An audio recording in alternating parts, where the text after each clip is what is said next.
What's good, family? You already know what it is. Jeff Johnson in the building. It's the pickup game, NBA talk. We're getting into all the action. I love doing this show on Tuesdays because my rundown just gets blown up. I'm just going to put out a clean sheet of paper and just let the gods, the basketball gods, predict what I'm going to talk about because we got a lot to talk about now, especially with the recent news. But I had to bring my guy Chris Barnett of Hoop Spaces and the Daily Playback to talk all things NBA. This brother's somebody who is actually tapped in. You ask about people who watch the games. This brother is the one that is watching the games and can tell you what you need to know about the NBA. Chris, Mr. Hoop Spaces, what's going on, brother? How you feeling?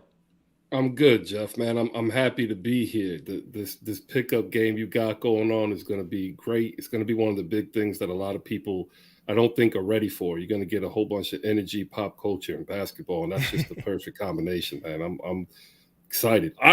Unlike you, like I got to talk and really get into it, but like you just come out just completely on fire. Love it. Yo, man, you know what it is? It's personalities, and we have the complementary personalities because I can be at 10, you can be at 4, and sometimes we average out. You know, our true shooting percentage will even us out, and we'll be efficient with the talk. But that's what it is, man. You know how it is with the way that you create on Hoop Spaces and the Daily Playback. Your personality is half the battle. And if you're informative, if you're knowledgeable, and you're somebody who's likable, people gravitate towards those personalities. And if anybody knows Chris and what he does on Hoop Spaces, you hear the calm demeanor, the CD 101.9-esque. That I know, Chris, you're not from New York, but that's our jazz. That used to be our jazz station in New York. So yeah, no, I actually stayed to some of them. My aunt lived in dope. Queens. Yeah. Oh, so you're familiar with the 98.7 now it's ESPN radio, but before that used to be like the R&B Kiss FM.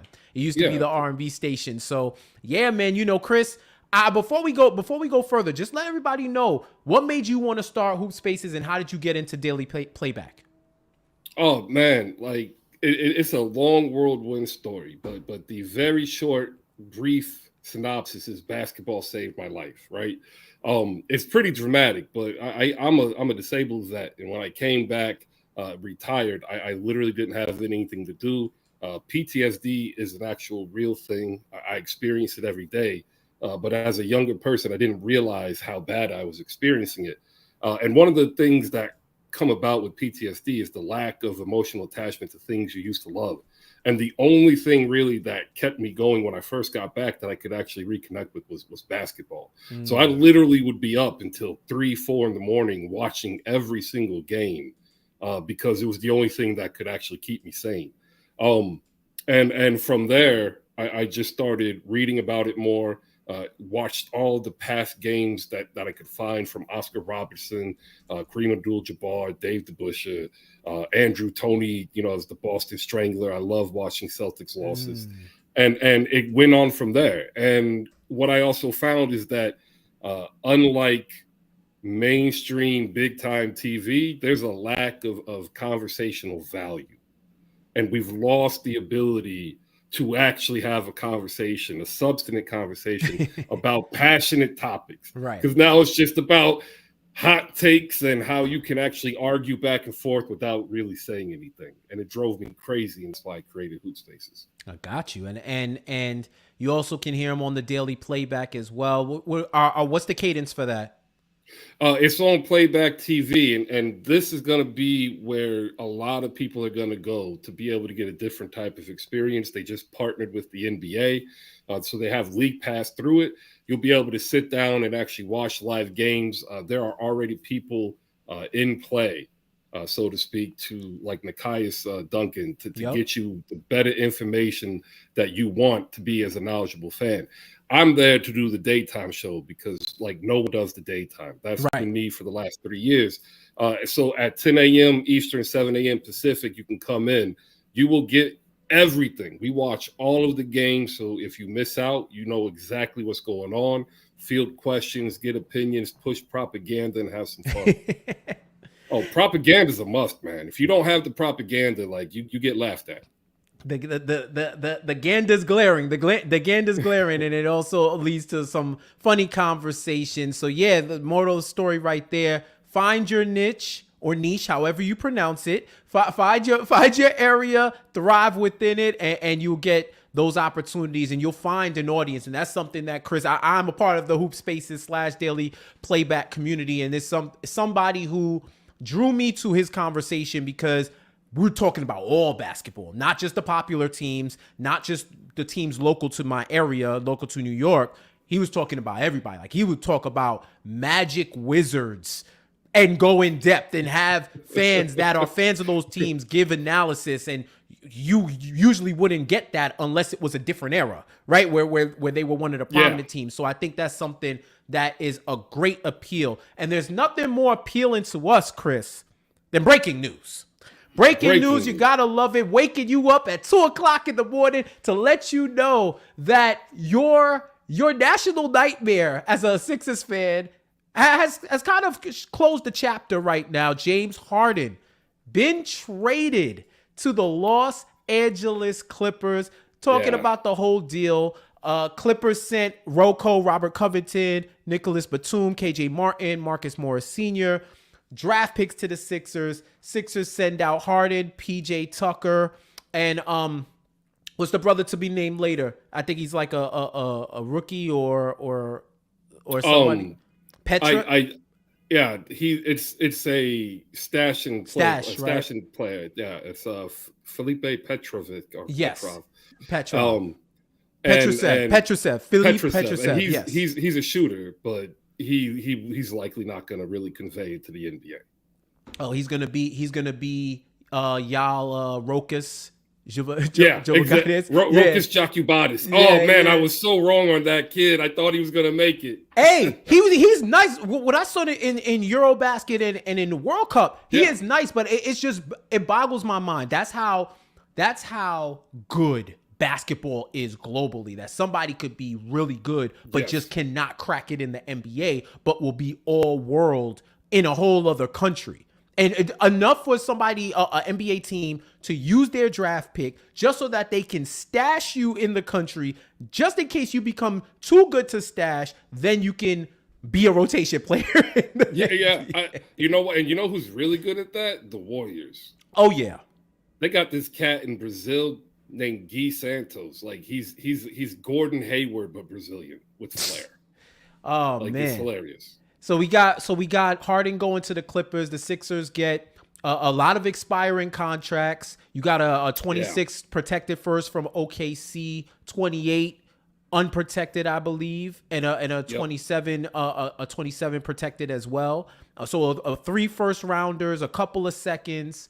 I don't know what OKC got for that first. I don't know if it's broke yet, Chris, unless you know. But they got at the end of the day, Sixers got a haul. I think everybody at this point should kind of feel pleased. Maybe not ecstatic, but pleased. The Clippers should be pleased. Harden should be pleased. I sure don't. Sixers, just for getting off of that contract and getting the distraction away, I think. But you are the analyst, my friend. You are a Sixers fan, so you have a double vested interest. Give me your perspective on this Harden news. Yeah, it's as a Sixers fan, you're happy at the conclusion, like this is over, right? But what I think the issue is, a lot of people are going to misjudge this trade. Shams broke the news that I broke before him, and I don't have any problem saying this. The deal has been the same since the day after May 31st. It has not changed. It's never changed. It got to the point where it was so recalcitrant that the idea of Terrence Mann hanging up the deal for James Harden was just ludicrous, right? Like, a lot of people will say it's a haul. And I'm like, nah, go look what Portland got for Damian Lillard. That's a haul. And they're not even done. And they're going to get more from the what we call the carry-on baggage than what the Sixers are going to get with their carry-on baggage. Like, the Sixers really got this deal done to get the 2028 unprotected first, and Kmart, who I think is going to combine with Kelly Oubre Jr. to be the wings off the bench, which I think is actually really good. That's really the main driving piece along with that pick. But this is really just an institutional failure of Daryl Morey, which dates back to when he traded Ben Simmons for James Harden in the middle of the year instead of waiting to the offseason when you would have gotten a more favorable deal or a separate deal, as been reported that the Sacramento Kings are set to send De'Aaron Fox for Ben Simmons. So, like, there are, levels of this. So, in my view, when you are a GM and it takes your owner to get on the phone with another owner to iron out the differences, that is a GM who hasn't told a president of player operations or basketball operations, who hasn't told the owner the whole story. And like, if he is the GM come the offseason, I'm going to be kind of surprised and flabbergasted. The only way that he is because he's managed to do the impossible in covering his, by getting rid of every contract that wasn't Joel Embiid. So now you go into the offseason, and if you do not guarantee Paul Reed's deal, his $7 million comes off the books. You don't have to re-sign Maxey because he's going to be in restricted free agency. You literally can get the best free agents, pay whatever, trade for whomever because you got open cap. Then you'll re-sign Maxey and you'll be at the second apron, but you'll be a legit 4-player team, which is what like the top 6 teams are now. Right. After Maxey, even if you sign him to a 25 year mil deal, you have at least 20 to 25 to play with in free agency, like you said, expiring contracts. Let's look at it. Keep it on the Philly side. What does the current roster look like in the rotations? I don't think that they're done. That's the other thing. I don't think that they're done. Maybe they flip some of these guys for other picks or different players. I do think when I saw the Sixers play these first couple of games without Harden, if I was Harden, I would have been shook only because they looked really good without him. They looked like a complete team without him. It was addition by subtraction. And if they didn't have that desire to have him back on the roster, then it only boded well for what they could return, because anything would be additive as opposed to somebody who don't want to play for you. But now you've kind of got a surplus of veterans who wasn't really getting a lot of run before. So, and as a side note, Danny Green getting waived during superhero returns back to their crib crime after a night of crime fighting hours at 3 a.m. is completely nasty. That is, when they say this is a business, man, that is completely nasty. So what do you think Philly's rotation looks like? Do you think they got better? Do you think they got worse or remain the same? I think it depends on what Nick Nurse wants to do. I do believe he's going to skew towards defense. That doesn't necessarily make me excited. So I'm going to answer this 2 ways. What I would do is I would lean in offensively. Okay. I would move Tobias Harris to the 4. I would start Kelly Oubre at the 3, and I would keep in Maxey and Melton. And I would go 4 in, 1 out. I mean, 1 in, 4 out with Embiid at the high post. Everything's predicated on a Maxey Embiid 2-man game forming, and everything is predicated on Tobias Harris being the 3rd best player, getting you 17 to 20 points, 7 boards, and 3 assists. That's what I would do. I happen to think that it's likely they're going to either start Markieff Morris if he's healthy, or Paul Reed or Rocco, as opposed to putting in Tobias at the 4. You can make an argument that would cover up some of Embiid's lackadaisical defense at times because he can get flat-footed. But at this point, like, you did that last season, you did it the season before, and you're not getting past the second round. And the reason why is you can't score. Right. So I would lean towards the offense. Other than that, the rotation is pretty solid. They're not going to go past really Pat Bev off the bench. And I can say that because Furkman Korkmaz wanted to be added in this deal. And they're like, nah, dog, you can sit down. So did the Clippers. Clippers like, we don't want you, so just chill. And like, if he ain't getting burned, then I don't think Nick is going offense, because like that's all he does is play offense. So, excuse me, that's how I see it for the depth chart in the rotation. Is there any trades that you see on the horizon that they could possibly make to bolster their roster or even their depth? There's been some links, and like the original one was like Zach LaVine, and for all the listeners who don't pay attention, the Sixers do not want to take back long-term money. So the only players that would be popping would be like Pascal Siakam. His name is really flying in the back channels. DeMar DeRozan as well if it goes south in Chicago. But you have to understand, picking up one of these two players really isn't going to solve any of the issues the Sixers have. Like, it's got to really be done in-house. Like, Tyrese Maxey is literally going to have to step up and challenge to be the best player on the team because neither Pascal, DeRozan, or a couple of the other guys who could be targeted would really be a super slam dunk ad because they each have their own issues. Pascal with Joel will be a little bit repetitive, and we all know DeMar DeRozan doesn't shoot threes, and his defense and the game is not great. However, it still fits the plan because they're all expiring contracts. So at this point, anything to help a win is possible, and really anything to help Daryl Morey stay the president of basketball operations is likely the course. I definitely hear you on that. It seems as though this might even be a stabilizing force to keep Joel Embiid in Philly as well, because now that they're going to have this potential cap space, they're going to have this flexibility, there needs to be a deal done, because flexibility without action is just a dream.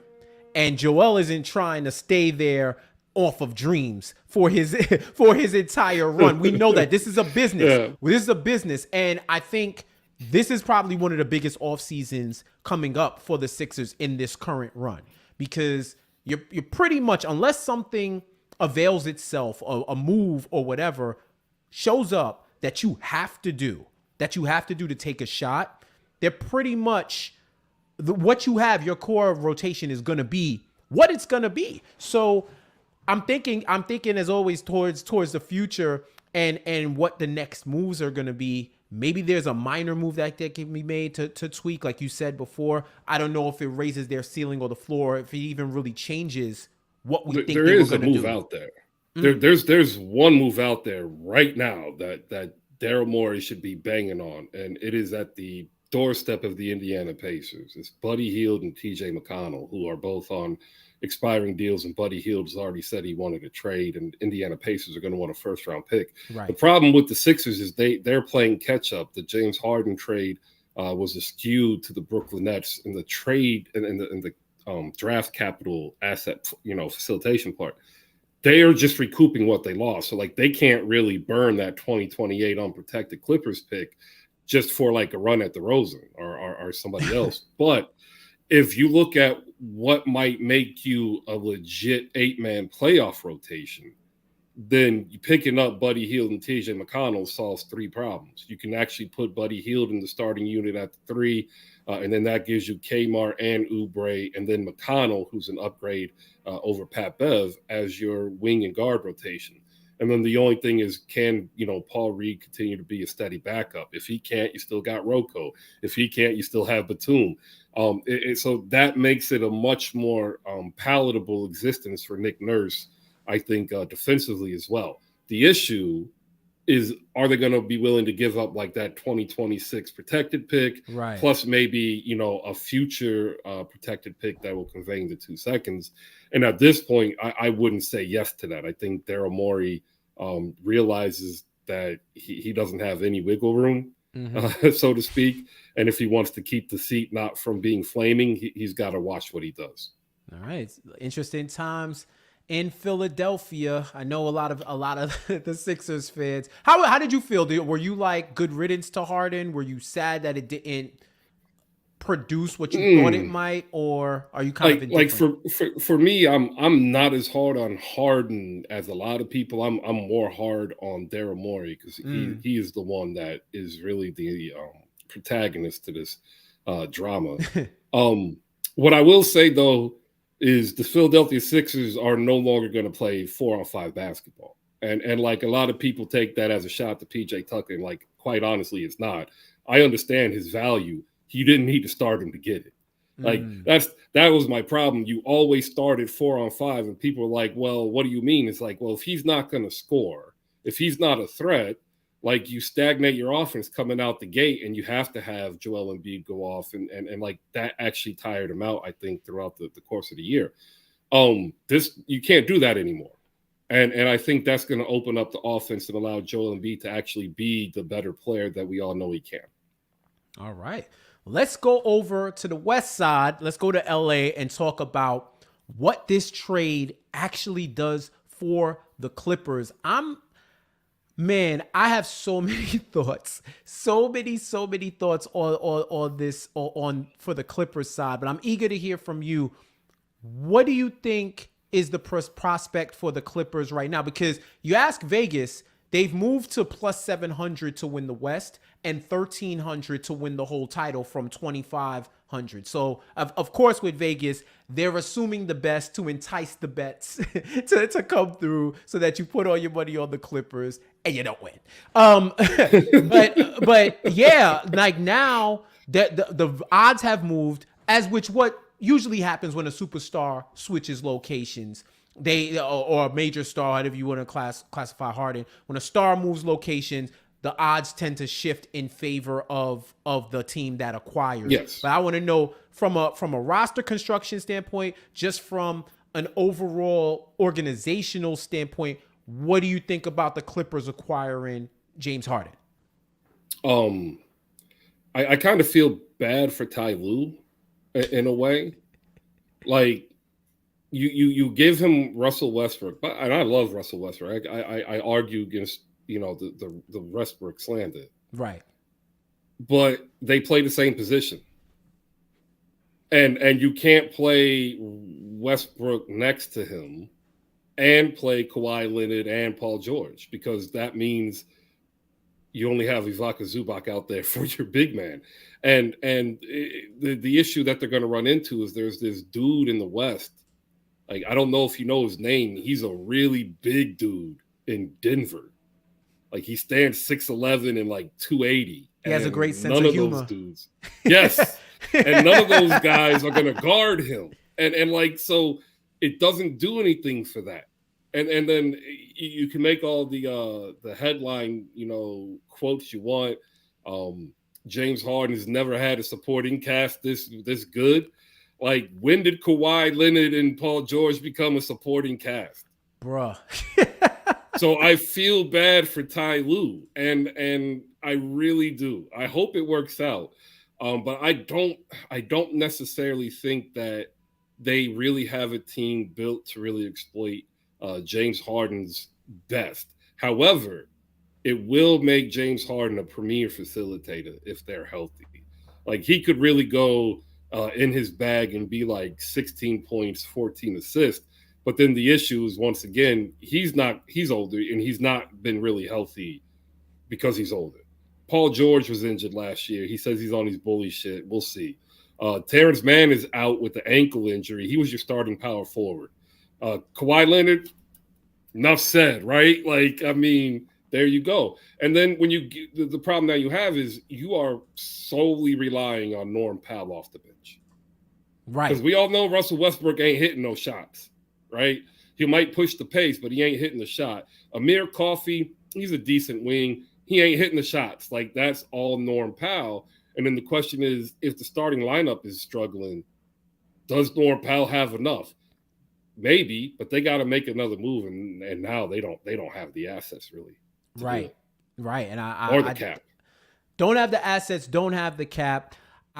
And I'm just trying to wonder who else is going. Who can they get in? Are they going to have to wait for a veteran at the trade deadline to get waived and then sign somebody for that second half of the season push? Who knows? I don't know if it was the greatest idea to get another oft-injured star to accompany your other injury-prone stars or people who have missed games, missed extensive amount of times. I also know, shout out to my guy, Sean with a W, who had mentioned this. And this was the first thing I thought of. And you'll appreciate this, Chris, because me and my wife, we went to WrestleMania in LA, went to SoFi, drove by that new arena that's being built in Inglewood.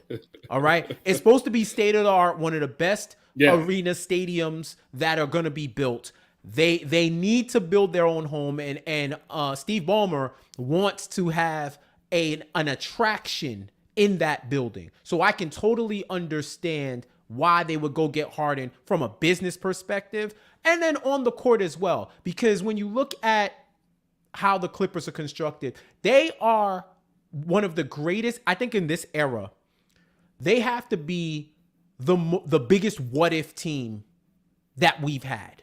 They are built. They have constructed. That's Brooklyn. That was Brooklyn, man. Oh, okay. That was okay. Brooklyn. That was I get you on KD, that Kyrie, because they only James played Harden. about eighth of the games together. I definitely get you on that. I'll say it only rivals them because the talent level for as long as they were together, and one person was out, then the other person was out, and that does sound like Brooklyn as well, right? But to have somebody like Kawhi when he joined up with Paul George, and then we didn't really get to see the fully actualized version of it, I don't think. Whereas Brooklyn was KD wearing my size shoe away from possibly going to the finals, right? The finals. So yeah. That's the only reason why I say it, because I know the Clippers, they're a good team. They're always a good team. It's always I won't even say what if for them. I'll give you Brooklyn. I'll say that in this era, they're the greatest potential team. They have all this potential, but they can never play the game. Like that. We're not playing it on a computer. We're not playing it on somebody's server or streaming it on Twitch on 2K. Yeah. We're playing the games actually, and you have people who just either couldn't stay healthy or when they hurt, they're not playing. They don't be injured. When they hurt, they're not playing. I like that. I like that team with most potential, because when all these super teams were being built, like, they were built to be the super team stopper, because the idea was that you would have two elite perimeter defending players who are two-way players, and like in the game, usually in any era, there's only maybe about 12 of those guys. And you have two of them on the same team. Exactly. Like that, that was supposed to take off. Unfortunately for them, they fell under the Clippers curse. Like, they are truly a cursed team. And like, I fear for them, and I fear for their fans, because I fear a meltdown that's gonna happen. And I just don't like it, because I still, regardless of the move, don't see them beating Golden State. Don't see them beating Denver. I don't even know, quite honestly, like, by the end of the season, if they beat the Kings. Wow. Like, the Kings are really, really good. People just don't want to buy in. They are a really well-coached team. They are balanced more so this year than they were last year, but they still have elite offense. And like Kevin Durant says, and I agree, and like a lot of people don't understand, sure, you need to rebound and you need to defend, but the game is won by the team who scores the most points. Exactly. You gotta have that. You gotta have that. I will say, I think you do have to. At this point, it's imperative for Russ to come off the bench, not even from a team starting lineup construction perspective, but they don't got nobody. Like Terrence Mann, somebody gonna have to start. They have Bones Highland. Okay. But, I mean, they can go that. If you play them, right? That's a 6'3" and a 6'1" guard. Exactly. And Norm Powell's only 6'4", so like, right? You ain't on the wings, man. You got three guards coming off the bench. Exactly. But, and depending on if Ty Lue, if anyone can figure it out, I think Ty Lue can definitely figure it out. But at some point, you're gonna run up against. I mean, we've seen him. Like let's not act like Ty Lue isn't a good coach. What I'm saying is he works with what he has. But if even the best chess players have to tap when they see a strategy where the game has already been decided after two moves. You got to hang it up and then run it back again. I think that's where he gets confronted, where he can see, we don't got the dogs. I just got to try to get creative. At this point, he becomes like a game master, right? He's just tried to puzzle solve at this point, right? Here's the thing with Harden for me. And I saw this note about his career that I thought was interesting. He has played with Durant twice, Russell Westbrook 3 times, Dwight Howard, Chris Paul, Kyrie Irving, Joel Embiid. Now he's going to play with Paul George and Kawhi Leonard. I'm not a rings guy. I don't think I think in my maturity, I've gone away from being just a rings guy. I do believe your career is not just a measure of how many championships you win. It is one stat, but that is also a team stat. So I understand that. I will say though, with all of these moves, this man has been put in a position to win for like the last decade. He's put himself in a position to win. If he doesn't win a title, this is going to be one of the biggest demerits on a superstar's resume that you could ever have. And he has no one to blame but himself because of all of the situations that he's been in. The way that he's left. Huh? He's got two people to blame. Give me Steph Curry and LeBron James. I bet on his own. I bet when it came to his own team. But yeah, we can talk about eras. But bro, they had the Warriors in that game 7. I know. And they went. We scored more threes than them, and we were at home. They had the opportunity. We can go into his elimination game stats, which I totally know. But again, it's the same argument with Damian Lillard. Like, at some point, you just got to say you lost to the better player. I think Damian Lillard hasn't had the teams that James Harden has had. I think that's fair to say. The Young Thunder, maybe one of the Rockets teams, which funny enough, if PG and Kawhi get hurt, we got the Earth 2. We got a multiversal Rockets team in LA right now with PJ Tucker, Russell Westbrook, James Harden. There's like the multiverse version of the Rockets that just became the Clippers. All they need to do is sign Nene Hilario. Right. You know what I mean? So it's just interesting. I just think that's something that's going to be a narrative over him, along with I swear this man needs to start a consulting firm for athletes who want to get to their preferred destination. It's like, like the A-Team, the before when they talk about like in 1972, and now they're soldiers of fortune. He's like the beard team. He's Mr. T. He's like Mr. T. He really is Mr. T. If the goal was to extract players out of their situation into a situation that they want to be in, that would be James Harden and his consulting firm. He's the wolf. You call the wolf when you need to get it done. Bro, exactly. But I do think with the Clippers odds, I don't know how much they move. They're going to need to, maybe they need to make that heel trade. I don't know, but I don't know if they have anything for it. But at this point, they need somebody else. The only move they have would be to move Norm Powell, and you wouldn't be getting Buddy Hield for Norm Powell. So like they're pretty much set. And the Norm Powell trade, if it were to happen, would literally be for depth pieces. So it wouldn't even be that needle moving. It would just be because PJ Tucker, Amir Coffey, and Mason Plumlee aren't enough to get it done off the bench. Right. I hear you. They're in a tough spot, but it felt like this was a move that they had to get done. And even with the Clippers, man, they may be in a position where none of them come back because PG and Kawhi are on player options, and I believe Harden is expiring, right? Yeah, Harden's done. Like he has to get he has to have a real good season to get the last big contract. Right. Otherwise, his next big contract likely will come from China. Oh, maybe they're banking on contract year Harden. Maybe they are. Maybe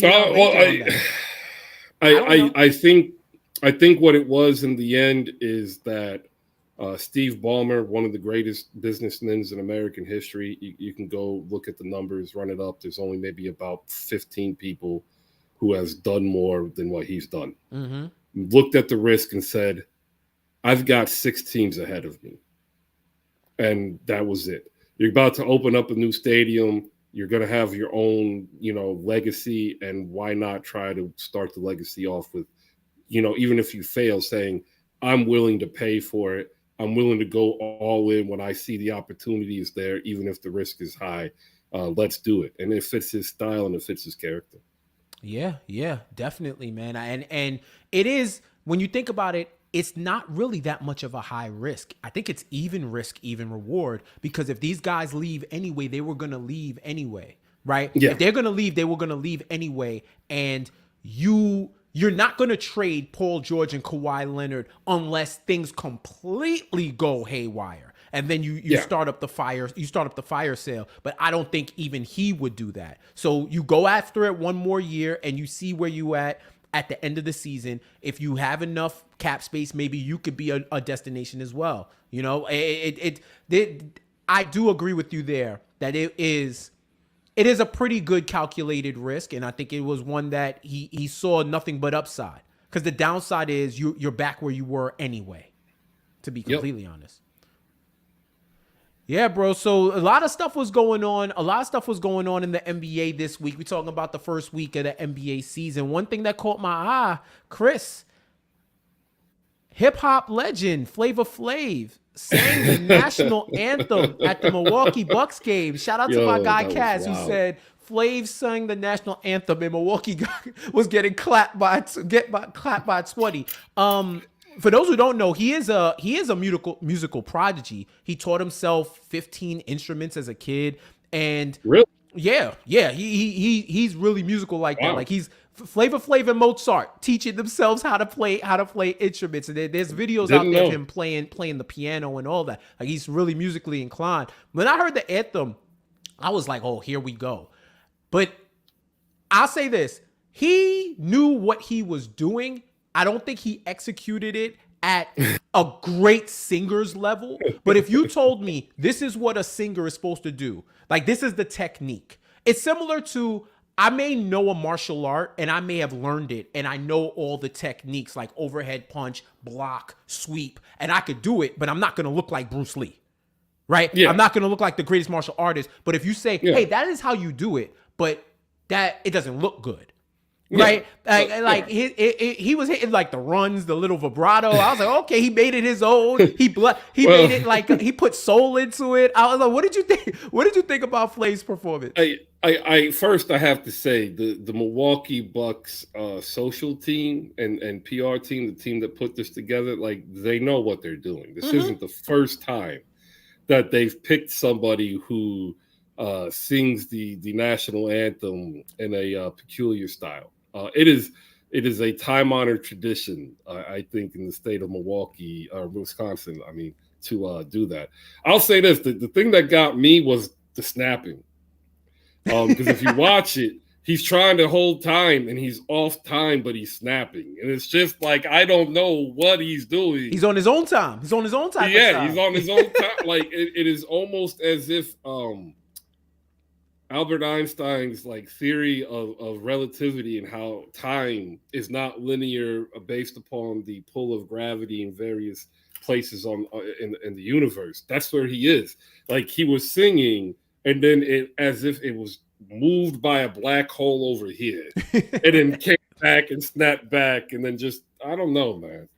We had the song happening on 4 different timelines. We weren't on his timeline. He was in a different era doing the song. But yeah, I mean, it was something. He held the note. I don't know if the note held back. Right? I don't know if the note held back all the time. There was some rough parts. But if this was like the Shower Olympics for singing, he would place. I think he would place. Not too many people rock sunglasses better than Flava Flav. I mean, let's talk about it. Like, I'm jealous. Like, I really am. He's got good shade game. Like, yeah. I mean, I don't even know if that's a thing. I think I just made that up. Shade game? Yeah. Like, it's always dope. I've always respect that about him. But, like, musically, when he's singing, I'm not going to listen. I'm just not going to listen. He's just going not It's not as bad as Carl Lewis.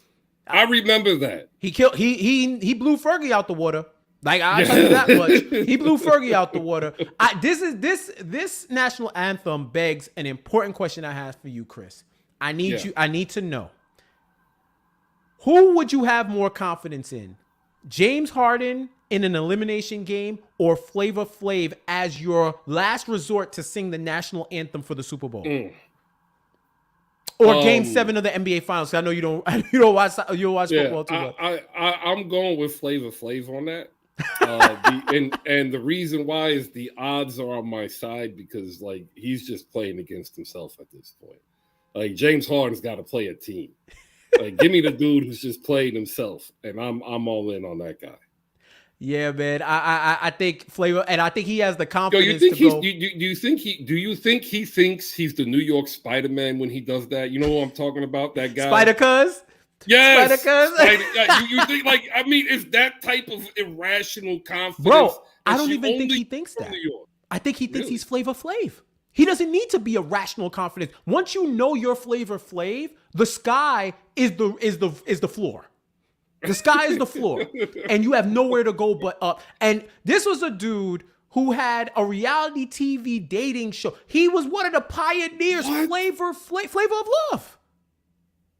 Dog, I don't watch TV. Oh, like wow. Oh, you gotta, he had a please. dating When you're show? done with this, please Google. I cannot believe I'm the first person to tell you this. Flavor of Love. There's so many people that came out of that. Then there's New York, who was one of his main girlfriends, who ended up getting her own spinoff. I Love New York. Yo, look, like what you call it? What was Ray J's show?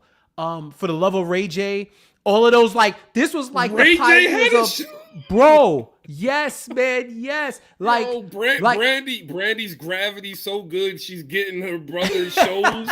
yeah, bro. Still? I'm telling you, Flavor. This is what I'm telling you. You talking about his irrational confidence. This man had a whole dating show. He had I had 30 no women. idea. He was the Bachelor before the Bachelor was cool. He was all Shout out Bachelor. Flava He was Flav. the culture's Bachelor. So yeah, I did Flavor not know Flav about got that. that. I did not know that Yeah, about your game. bro. Yeah, 100%, 100%. Yeah, but you definitely gotta Google that when you leave here. Let's get into, before we get you out of here, just having a little fun. Let's talk about this current slate coming up. Just quick previews. First off, we got Cavs and the Knicks. It's the Halloween hoops preview. What are you looking for in that matchup? It seems like a lot of people are injured on the Cavs side. Yeah, the new collective bargaining agreement and the new NBA push to get these players to play, you're gonna start seeing some injuries listed that you'd scratch your head on. I think this is one of those cases because now the teams have to report directly to the league, at a specific time. What is the injury? What is the happenstance and what happened? The biggest takeaway, though, that you're going to want to take away is Evan Mobley. He was drafted, and a lot of people are saying he's Tim Duncan, he's Kevin Garnett, and I'm sitting here like, nah, he's Evan Mobley. Like he's going to need some time to get used to the league. Like you're trying to name him against two dudes who would have been picked number 1 or number 2 overall straight out of high school, right? The interesting thing is like that people are like, why are you not high on him? It's like I'm not low on him. My issue is until I see him be able to operate and facilitate from the high post, like I don't care about the hype because Cleveland needs to run the offense through him to best balance out Darius Garland and Donovan Mitchell and now Max Strus, who is just going to be shooting nothing but threes apparently.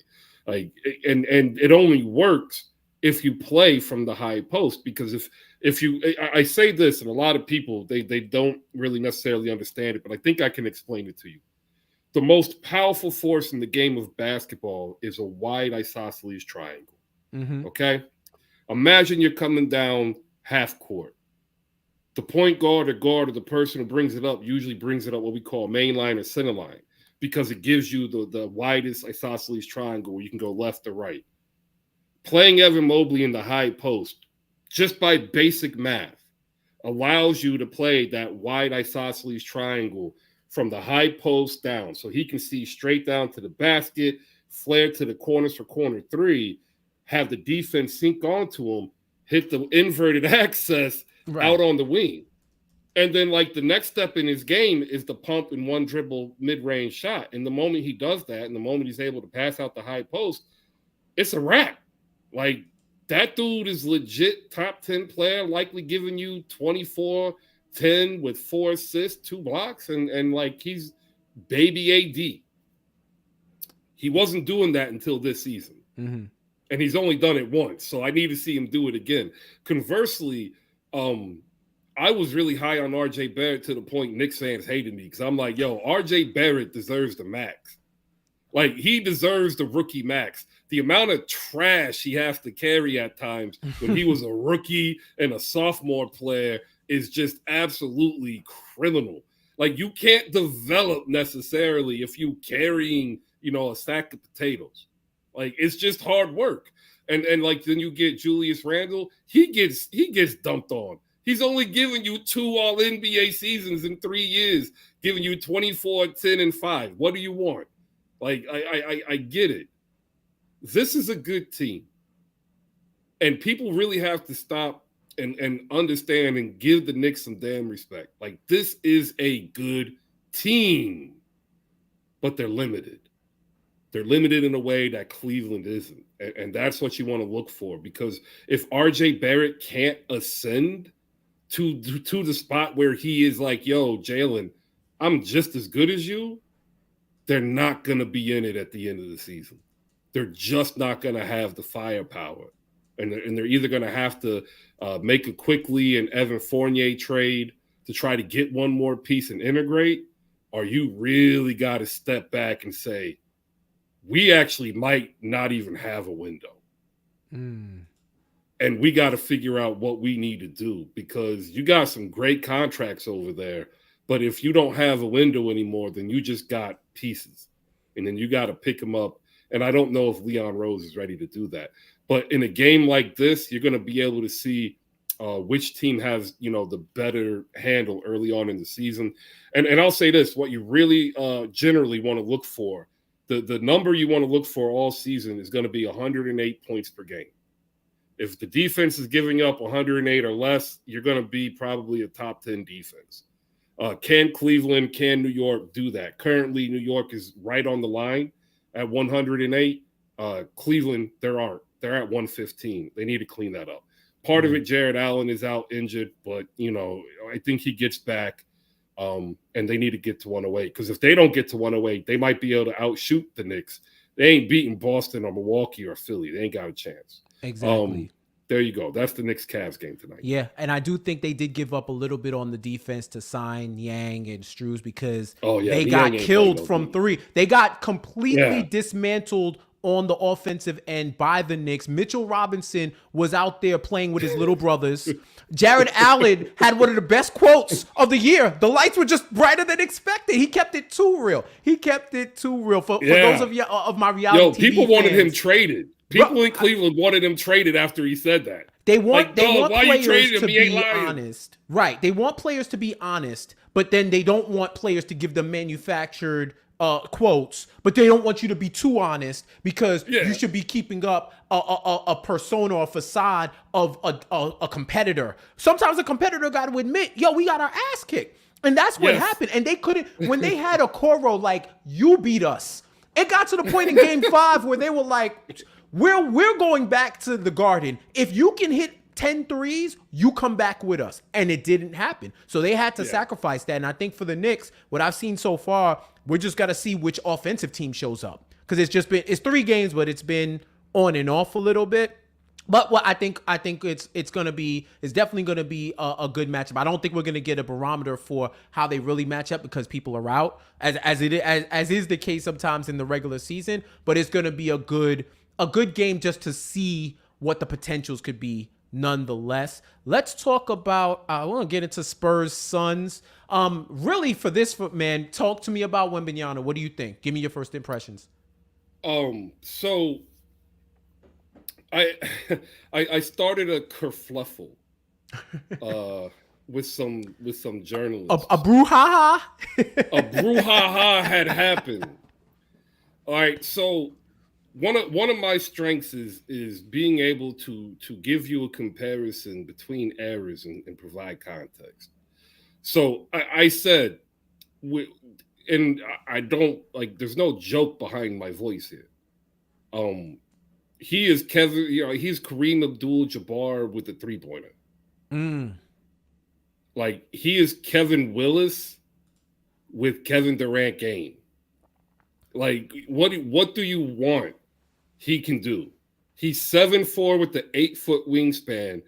I've seen him nutmeg somebody who's 6'8". I've seen him dunk on a 7-footer outside the restricted zone. Like, what do you want? Like, and so they're like, Kareem Abdul-Jabbar, as a rookie, came in and played 43 minutes per game. And I'm like, yeah, he played for UCLA, came out a 4-year senior, and was polished. This dude's 19, and the best competition he's played is Chet Holmgren in under 17s.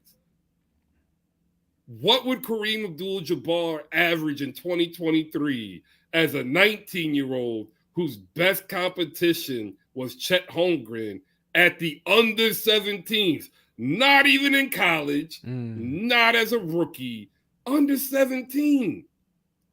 And like, people are saying, you know, you need to put a cap on it. Like, nah, like, the talent's there. You see the flashes. The only issue is he's 19. Right. He moved across the world. He's settling into a city he probably never in his life thought he would ever live in until what? 2021. And all I can see is that we're not going to suffer like we suffered with Kobe. We suffered as NBA fans with Kobe. Michael was gone. Mm-hmm. It was Kobe that just carried us until we were lucky enough to get LeBron, lucky enough to Steph. And like, if we didn't get them, it would be dark days in this NBA. And like, we're going to be spared from having to watch a couple of stars who aren't as good as LeBron, who aren't as good as Steph, try to carry the league. The league might just be damn ready for Wembanyama to take it over before Steph even exits the league. Like, that is dope. That's what you see.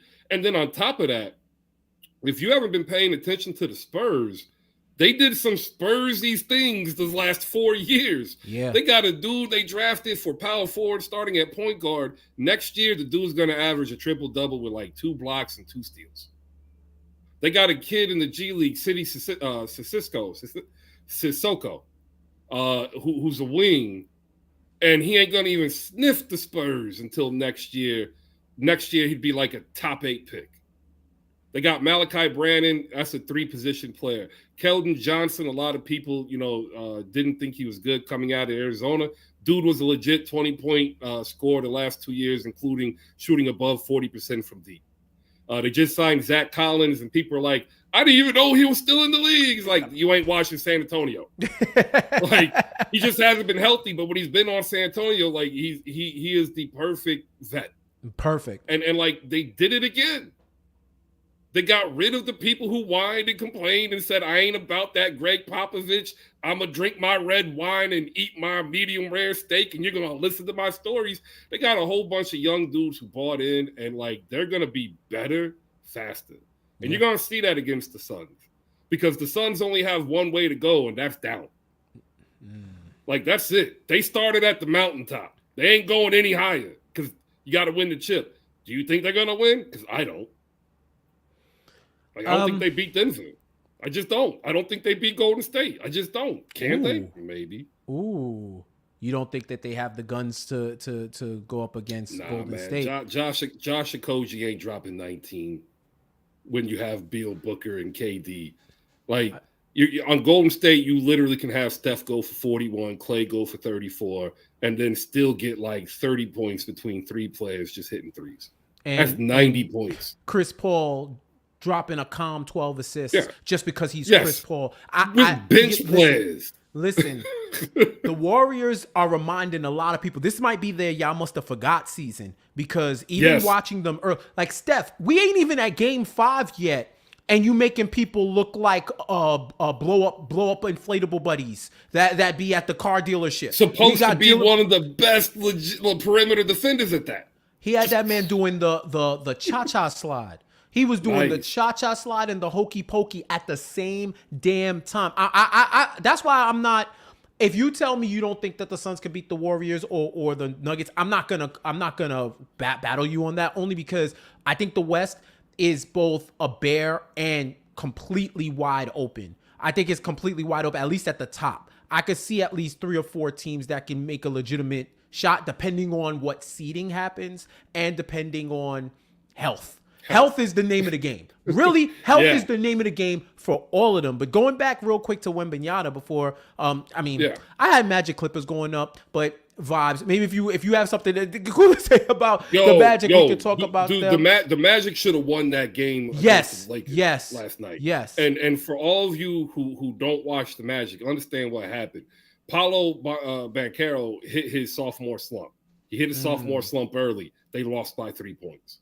They lost by 3 points having a point guard who can't shoot. They lost by 3 points with Gary Harris as the best player last night. They lost by 3 points with Wendell Carter Jr. having to guard Anthony Davis.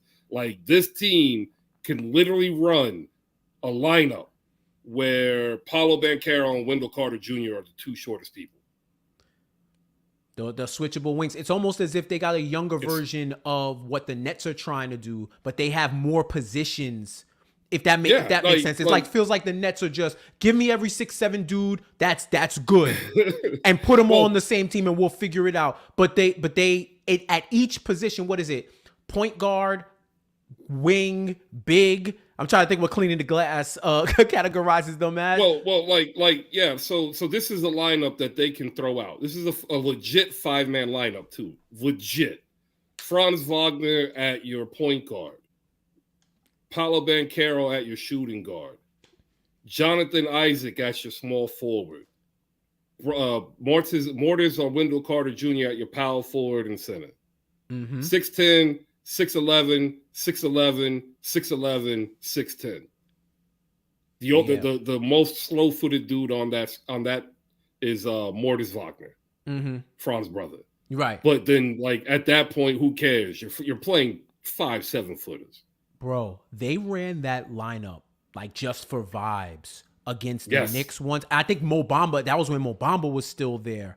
It was weird. It was yes. Yeah. I was like, what is this? They literally put a Monstar lineup up, and these dudes are running coast to coast. They look like they could outrun regular NBA stars in suicides, and I'm talking about full court suicides. Because they have the length, and they're running fast breaks. Everybody 6'11" and up, throwing their hands up for the alley. What are we doing here? This is the nasty. Future. This is 50 years from now, when everybody 6'11" and can handle like a point guard. It's unreal. And to your point about Wembanyama, he may become the actualized version of what we're going to see as normal 30 years from now.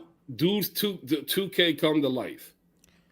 Dude, every time I watch him, I say, what the fuck? Because I see something that I've never seen before. And he just pulls off a move that just looks like I might be wilding. I think I can do this. I'm going to try this trick shot. And it's his normal shot. It's incredible. And he's fun, man. I think he's going to bring excitement back. I can't wait until he comes to the Garden. That's going to be fun. Because I think he's going to get a lot of the international love in there. He's going to get the spotlight. And he's going to show out. And he's going to get thousands of New York fans saying it's only a matter of time before he's a Knick. Well, I think the fans are a lot more measured. And the greatest thing that I loved about this offseason, I said this to my guy CP, the franchise, I love being a boring organization. Because all you got to worry about is the X's and O's and the strategies and stuff like that. Where there's no controversy. There's no... the biggest controversy they had was Quickly's extension. That's fine to me. And I think we're finally... I think the Knicks are finally getting into that space where the tide is turning on their perception as an organization, as a competent, functional organization. Because I think there's a step between you got to go to competence and then are you really good? I think we're at the point, and Bob Myers had even said it, that there's a respect level that has been restored. Because you remember, you've been a fan for a while. Yeah, you remember in the 90s. When Pat Riley and Van Gundy were there, and Dave Checketts, it was like second round wasn't even on the goal sheet. That was the minimum. The minimum was a second round. Second round and up. That was it. Anything else was an abject failure. Staying at the second round, you failed. Anything else, you might have succeeded depending on what the requirements were. But I think we've seen the Knicks come back to that right now. So I do think there's a lot more measured takes. And I do love what you said about the Magic too, because they are fun to watch. They were fun last year, but like this season, you see them growing into their own and the lineups they can throw out. And just, you got Cole Anthony coming off the bench, contributing. Yeah, dropping 18 and 20. Easy. Markelle Fultz, who I always root for, man. I want that kid to continue to do well, and he's coming into his own. Like imagine if he was like 6'9", then it'd be like, all right, what are we doing? They have that. The Anthony Black, 6'7", 3/4 drafted this year. He's probably going to replace Markelle Fultz next year. He'll probably be like a legit 6'8" and a half. It's and nice. Like Asur Thompson for Detroit, like a lot of people are going off on him because he's got like this great defensive it's prescience. He sees the play happen before it happens. Anthony Black's like that on defense too. He just can't shoot. Like that's what all they're working on is the shot. Once he gets the shot down, like he's starting. He is phenomenal.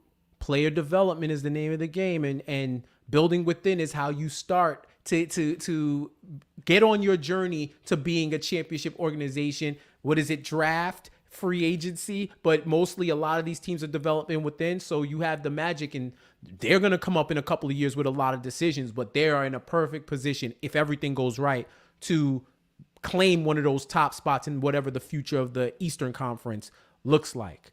My guy Chris, Hoop Spaces in the building, dropping. Y'all hope y'all soaked up all the knowledge he gave you. We talked about a lot, previewed the games coming on. We got the first game at 7:30 Eastern time. Chris, please plug everything that you got. Tell us where we could find you, everything you got going on.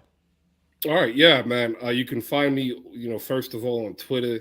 It's our X, whatever. X, formerly known as Twitter. That's what we got to call it now, because billionaires don't know how to stick with a brand name that's been in the lexicon of the world's dictionary for the last 15 years, but whatever. That's a whole other episode. You can find me there at Hoop Spaces. I signed I signed the contract today. I put together a project with Playback TV. You can head over to the App Store right now, download Playback, and check out Hoop Spaces. The show itself is called the Daily Playback. You'll love it. We watch all the games, so if you do miss out, you don't have to worry. You come through, you get your coffee, you get your basketball, you get your jokes and your motivation, and you keep it moving. So there you go, at Hoop Spaces. We will have the website is being professionally redone. Like everything's been done in-house with volunteer hours. With this contract, we've been able to actually put down coin to make this legit, and hope you see us at hoopspaces.com too. That's what it is. Chris Barnett, my guy, Hoop Spaces in the building. Thank you so much for joining us. Pickup Game NBA Talk on the Jeff J Says YouTube channel. Keep joining us for more. We got the shorts. We got more. We're going to be talking some betting too. You already know later on this week, I got to get the books back. They've been hitting me kind of hard. I ain't going front, but still I rise and still I will cash. Thank you for joining us. And do remember, ball out, but don't ball until you fall, because it gets really nasty like that, All right, y'all. We're going to talk to you later. Peace.